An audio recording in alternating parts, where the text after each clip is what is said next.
Bonjour, bonjour, je suis ici sur le pont de la KDI. Je vais vous présenter ce pont, le voici. Ici, il s'agit ici du premier pont. Vous voyez qu'ici, il y avait l'endroit où les piétons pouvaient marcher et l'endroit où les voitures pouvaient marcher ou les motos. Donc voilà par exemple le pont sur lequel, voilà par exemple là-bas le pont qui a été récemment construit. Donc ça c'est le pont construit ici par les Allemands. Je vais marcher et voici le fleuve qu'on appelle fleuve KDI. Vous voyez là derrière, donc vous voyez là, c'est le fleuve qui coule là. C'est l'eau qui coule là. Donc ici, je partage avec vous aujourd'hui cette réalité. Et vous voyez ce pont-ci s'étend sur près de 100 mètres. Donc la portée est presque sur 100 mètres. Et aussi c'est le cas avec l'autre pont. Donc une autre fois, il va venir pour que les ingénieurs puissent voir. Vous voyez par exemple, regardez, ce pont ici, vous voyez l'entrée. Vous voyez déjà que ça se divise. Donc ça veut dire qu'il faut faire que je fasse attention ici peut-être. Bon. Mais comme les gens marchent là et qu'il n'y a rien, moi aussi je vais marcher, il n'y a rien. Donc voilà par exemple, c'est une réalité que je suis en train de partager. Vous voyez par exemple, euh, voilà par exemple les personnes, on nage là-dedans. Vous voyez par exemple les fissures là. C'est notre fissure ici. Mais là on ne voit plus le fond. Vous voyez par exemple les populations sèchent leur manioc là-dessus. Et vous voyez par exemple les personnes viennent laver les habits et beaucoup d'autres choses ici. Voilà par exemple ce que je partage avec vous aujourd'hui dans cette vidéo. Donc voilà par exemple ce que je partage avec vous ici aujourd'hui. Voici par exemple les bâtiments de la SNEC, c'est-à-dire ceux qui tirent l'eau pour partager à la ville. Ils tirent l'eau directement dans la cabine. C'est ça ici. Vous voyez? Ce qui est en bleu, blanc. Voilà par exemple les citernes. Je pense que peut-être un jour il faudra que je vous fasse visiter toutes ces installations-là, tout ce que je suis en train de vous présenter aujourd'hui là. Vous avez vu par exemple, voici le goudron est sur le pont récemment construit. Voilà le goudron que Batouri a eu grâce à une faveur spéciale parce que je ne vais pas vous cacher, ça fait plus de 30 ans, plus de 40 ans qu'on attendait ce goudron. Et je dis merci aux autorités camerounaises parce qu'enfin on l'a. Je ne vais pas dire que, pas me vanter ou bien dire quoi que ce soit là-dessus parce que franchement, c'était la bienvenue. C'est quelque chose de très positif pour cette localité, pour cette région. Parce que franchement, on avait besoin de quelque chose comme ça. Ici, le voyage, c'est carrément un calvaire avant le goudron. Aujourd'hui, par exemple, une personne peut quitter de Batouri, de la ville de Batouri, pour la ville de Bertoua, en 45 minutes, 1h30 marche. Donc voilà les avantages qu'on a aujourd'hui avec ce goudron qui nous a été donné. Et nous supplions aussi que s'il y a possibilité, qu'il puisse aussi faire en sorte que la ville de Okadouma soit reliée à la ville de Batouri. Et même que cette route-là puisse aller jusqu'aux frontières avec le Congo. C'est en fait que si nous voulons faire les champs, on peut aller aussi loin que possible sans avoir peur de quoi que ce soit. Parce qu'on sait que, au lieu de cultiver par exemple aux environs de Yaoundé, autour de Yaoundé, lorsqu'on s'éloigne, au fur et à mesure qu'on s'éloigne comme jusqu'ici, il y a suffisamment de terre. Il y a suffisamment de terre. Et je ne vais pas vous cacher, ces terres sont très très fertiles. Et vous voyez, on peut produire, sachant que en une nuit, si on quitte ici, lorsqu'on quitte ici à 20h, on est à Yaoundé, au plus tard à 6h, parce qu'on arrive à Bertoua. On joue jusqu'à minuit. Mais si on, en fait, le trajet quittant de Batouri pour Yaoundé est devenu quelque chose de simple, alors qu'à l'époque, il y avait d'abord un problème de poussière. C'est-à-dire, aujourd'hui, par exemple, ce sont ceux qui sont à Yokadouma qui subissent ce calvaire-là. Lorsqu'ils quittent de Yokadouma pour Batouri, lorsqu'ils arrivent dans la ville de Batouri, c'est comme si ils s'étaient embourbés, c'est comme s'ils étaient entrés dans la poussière. Pour ceux qui sont encore sur les routes en terre battue, ce sont ces personnes à telles qui savent le calvaire qu'on a à subir.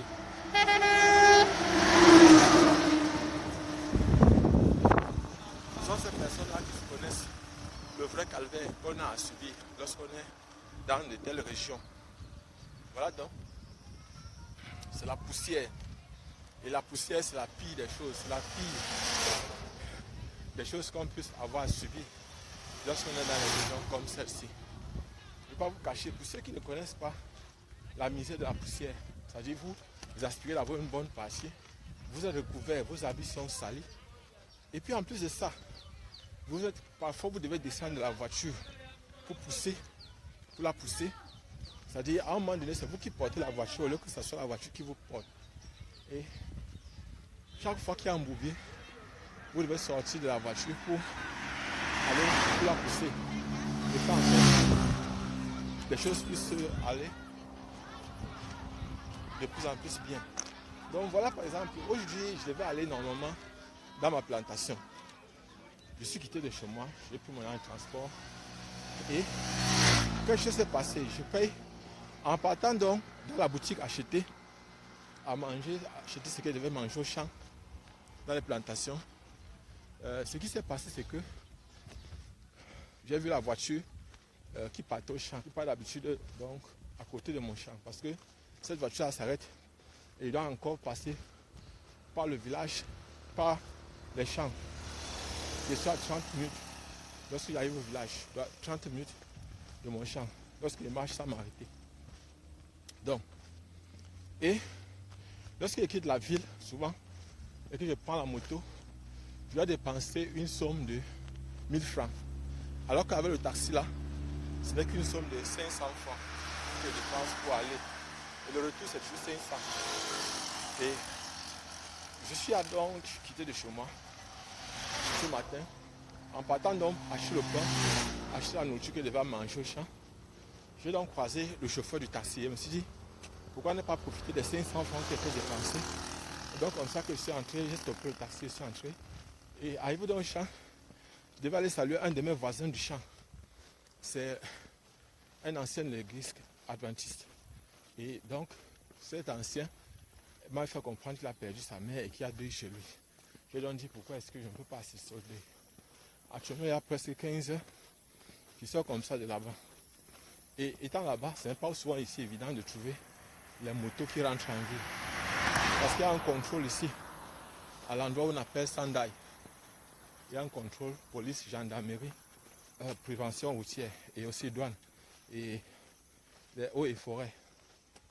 Je ne veux pas vous cacher, c'est pas les motos taximans n'aiment pas trop parce que beaucoup d'entre eux n'ont pas les papiers. Beaucoup d'entre eux n'ont pas les papiers nécessaires pour pouvoir circuler normalement. Donc chaque fois au contrôle, ils doivent dépenser pour une journée 1500 francs. Mais ce n'est pas de ça qui est la question dans cette vidéo aujourd'hui. Donc, je voulais donc vous faire part de ma journée aujourd'hui. Donc, j'ai assisté au deuil, j'ai profité pour voir comment le deuil est vécu ici, de faire en com. Quelle est la procédure ici? Et vous êtes dit, pour faire la plantation, pour faire cultiver les champs, ou bien pour bien comprendre une population, c'est mieux de faire ce qu'on appelle l'anthropologie. C'est-à-dire entrer dans la population et essayer de la comprendre. Ne pas se limiter, ne pas se placer à distance et la juger sans toutefois la comprendre. Comprendre pourquoi elle pose, pourquoi elle réagit d'une certaine façon, quelles sont ses habitudes, comment elle pleure son deuil, comment elle célèbre son mariage, comment elle célèbre les unions. Et là, par exemple, vous n'aurez pas trop à avoir des perceptions négatives sur certaines de ces populations. Donc, normalement, en rentrant, je devais prendre, il n'y a plus de moto. Et il m'a dit qu'il descendait, qu'il s'arrêtait à Sandai. Parce que il ne voit pas comment il va payer 500 francs. Je paye 500 francs pour quitter la ville, pour quitter de Bakombo, c'est-à-dire là où j'ai les champs, pour la ville. Et s'il doit encore dépenser peut-être 1000 francs ou 500 francs au contrôle, lui trouve que c'est beaucoup. Et c'est la raison pour laquelle j'ai accepté de lui donner 300 francs au niveau du contrôle. Actuellement, il continue mon trajet à pied. Et c'est la raison pour laquelle je me suis dit, il fallait que je partage avec vous aujourd'hui, par exemple, les réalités sur le fleuve KDI. Et je pense que vous avez vu. Salut Bao, salut. Je pense que vous avez vu le fameux fleuve. En fait, ici, c'est un gars qui est propriétaire des camions. Il est propriétaire de deux camions. C'est quelqu'un avec qui j'ai l'habitude de collaborer un peu.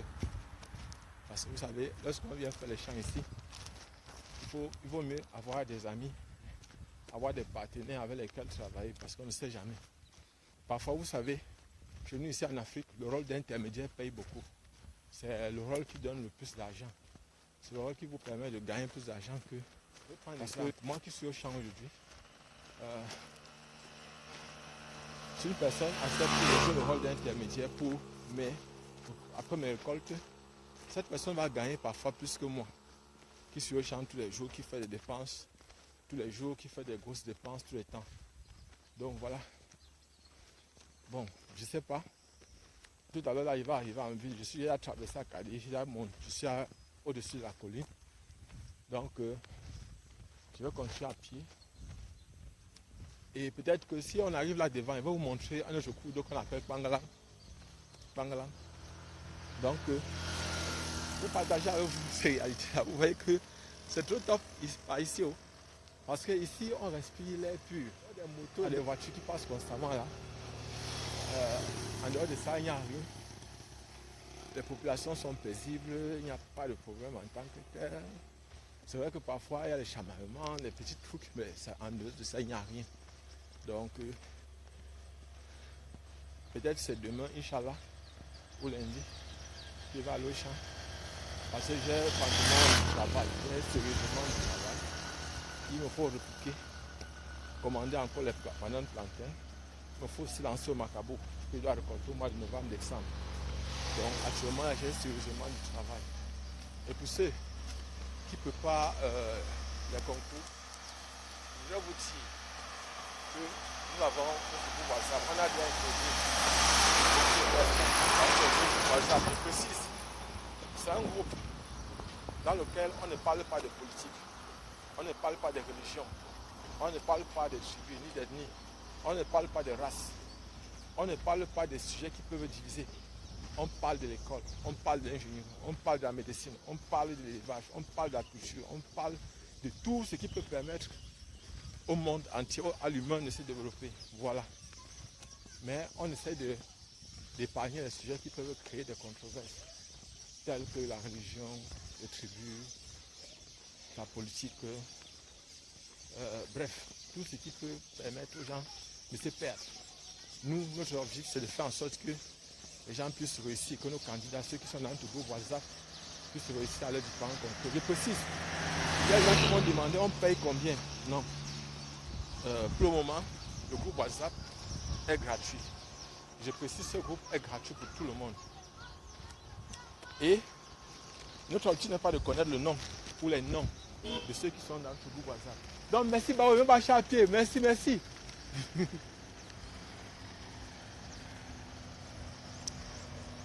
Donc, en fait, vous voyez que les chanceux, un genre sur moi, qui voulait me porter.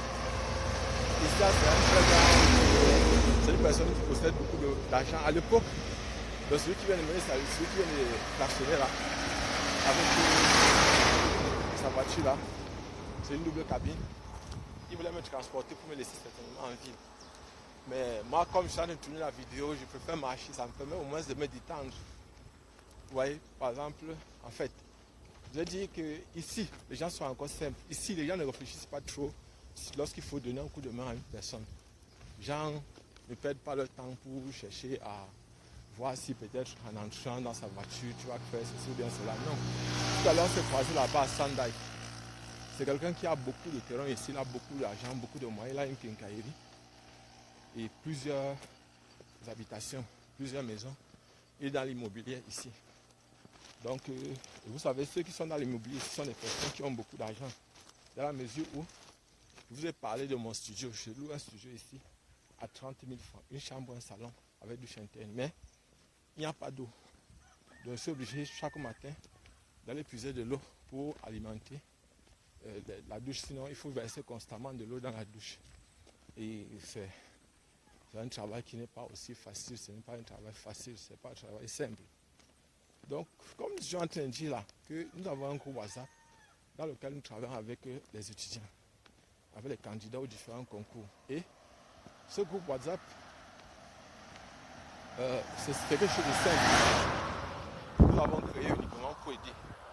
Donc, pour le moment là, on met seulement les sujets, les anciens sujets des concours. Et après un temps, On va voir s'il y a possibilité de faire des corrections, certaines corrections, de mettre à disposition des candidats certaines corrections. Je ne vais pas vous cacher, la vie ici est simple. Il y a des gens qui me demandent, mais qu'est-ce que je gagne derrière ça? Moi, je dis toujours à mes candidats, essayez de tout faire pour ne pas tricher. Je dois vous aider à réussir parce que mon souhait, c'est que vous puissiez réussir par vous-même. Que vous puissiez apprendre à réussir par vous-même. Vous apprenez à être fier de votre travail. Vous savez, une personne qui réussit par son propre travail est fière d'elle-même. Elle a une certaine fierté. Et c'est pour ça, je l'ai dit toujours, faites les efforts aussi. Quand vous êtes sans vous demander quoi que ce soit, faites les efforts aussi d'aider parfois les autres sans leur demander aussi quoi que ce soit. Si vous avez possibilité, pourquoi pas, aidez-les. Mais ne soyez pas les esclaves des autres. Faites les choses parce que votre cœur vous demande de faire. Ne le faites pas contre le cœur. Donc, voilà. Ceux qui veulent donc intégrer notre groupe WhatsApp, il est libre et c'est un groupe dans lequel nous partageons les anciens sujets et les corrections, certaines corrections des anciens sujets. Et je précise qu'il s'agit de tous les concours. On partage aussi les informations concernant les concours. Donc, lorsque vous posez votre problème, si on constate que, par exemple, les autres candidats n'ont pas répondu, ou ils n'ont pas répondu à votre question comme il faut, alors ce que je fais, c'est quoi? C'est que je vais donc faire les efforts pour répondre moi-même, pour vous chercher et vous apporter la solution. Donc voilà, c'est... Et bon, nous espérons que tous ceux qui seront dans notre groupe vont réussir, vont passer à leur concours, parce que mon souhait, c'est que tous les gens qui sont inscrits dans mon groupe WhatsApp puissent réussir à leurs différents concours. Et s'il y a des personnes qui veulent nous donner un coup de main, nous ne refusons pas. On ne refuse pas l'aide. Mais sachez que nous travaillons de façon gratuite pour le moment. On a voulu créer des groupes où on demandait de l'argent aux gens. Mais nous nous sommes dit, si on fait comme ça, on va limiter le nombre de personnes, on va limiter les gens qui n'ont pas les moyens. Et comment faire donc s'il y a des personnes qui n'ont pas de moyens? On fait comment? Biaboya. Donc voilà, j'avais à partager. Voilà ce que j'avais à partager avec vous aujourd'hui. Partagez au maximum aussi. Et pour ceux qui ne me connaissent pas, je suis Jacques Camden du groupe de réflexion Nabla. Donc, je vous remercie franchement beaucoup. Je vous remercie franchement beaucoup pour votre compréhension et pour votre entendement. On se voit prochainement. Ciao. J'ai promis vous montrer tout à l'heure le coude qu'on appelle Pangalang. Le voici. Ce coude qu'on appelle Pangalang ici. Le voici, voici le pont sur Pangalang. Donc si un jour vous arrivez par ici, c'est ça ici. Donc si un jour vous passez par ici, et quand on parle de Pangalang, salut les gentils. Voilà Pangalang. Ça non mon type. C'est Pangalang ici, non? Voilà, merci. Donc, vous avez vu, voilà donc le fleuve qu'on appelle, le cours d'eau, pas le fleuve, voilà le cours d'eau qu'on appelle Pangalang. Je vous ai promis tout à l'heure que je vais vous montrer cela. Donc, actuellement, il me reste à monter. Je vais monter jusqu'à arriver au sommet. Et après, ça va seulement me mettre à descendre ici vers la maison.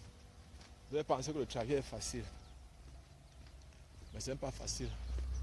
C'est un petit 16 km que je viens de parcourir. Je suis en train de parcourir comme ça. Donc, on se voit donc prochainement. À la prochaine.